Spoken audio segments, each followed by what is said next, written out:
Hi, this is Zoe, and I'm going to go ahead and demonstrate how I used Conduit to get the data to create my sales dashboard that you see here.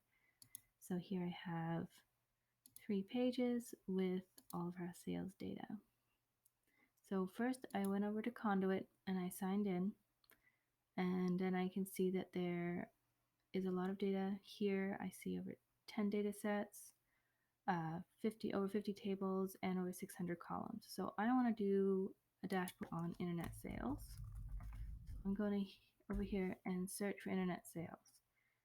Here I can see there are a bunch of different sales data tables, and here's that fact internet sales that I'm looking for. I can click here and I can see information about the columns in the data, and I can also see a preview of the data down below here. So this looks like the data that I want, so I'm going to go ahead and bring it into Power BI. So I go up here to endpoints, and I'm going to copy the Power BI Spark connector, and I'm going to go to open up a new Power BI, go to get data, look for my Spark connector, and then click connect, paste in that server name, change it to HTTP protocol, and at this point I'm going to use direct query. I can use import, but I'm going to use direct query to start with, and if I find that I would prefer to use import, I can change it later, but I can't go from import to direct query later. So I'm going to click OK.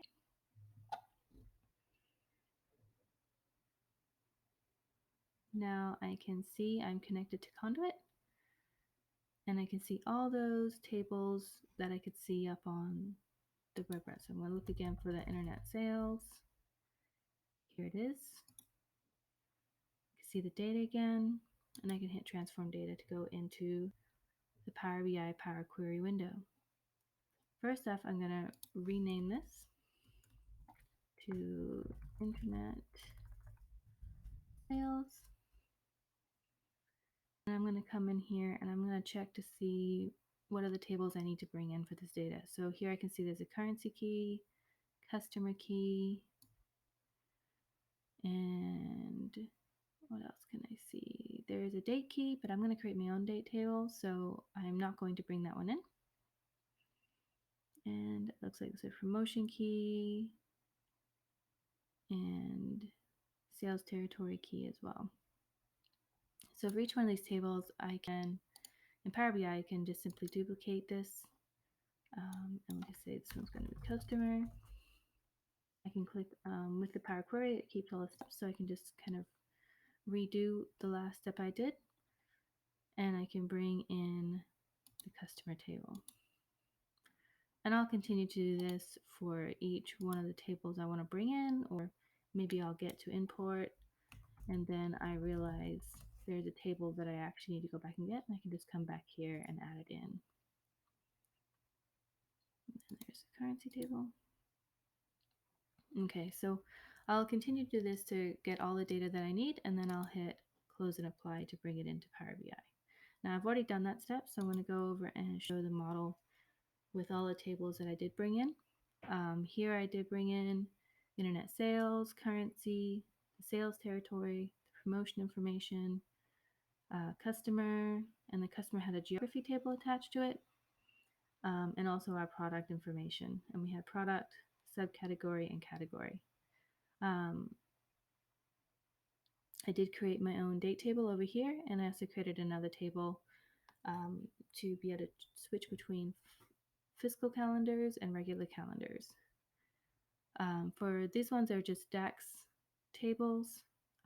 And then I also created a commute table because there was a field in the customer table called the commute distance, but it wasn't ordered in the way that I would prefer for the reports.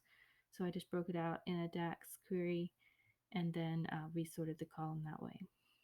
I also have my calculations, and I also have a table just to context switch between the measures. Okay, so then I went ahead and created my report and published it up to the Power BI service. And you you can see it right here. So here we have the information, and I can flip using Power BI features. I can flip it to show orders, revenue data, or sales data. I can hover over individual countries and see its individual trend line as well as a forecast. So I can do that for Australia, I can do that for United Kingdom.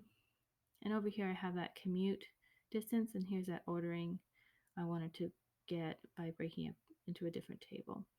And again, here we can see the sales information by different commute distances reported by our customers.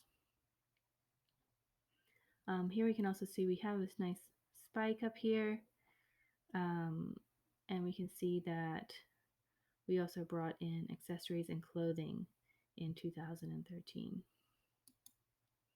I can flip to see individual years, and again, for maybe our finance, people would like to prefer to see this by our fiscal calendar instead of a regular calendar. So this one's going from April to March, but our salespeople really want to see it by the regular calendar from January to December. So here I can cater to both audiences and easily toggle between the two calendars. Now, if we look at this data, we can also see we had this nice spike up here. You can right click and drill through and kind of take a look at that a bit closer. So here we can see the variance from the previous month. We can see Germany had a very large spike in sales.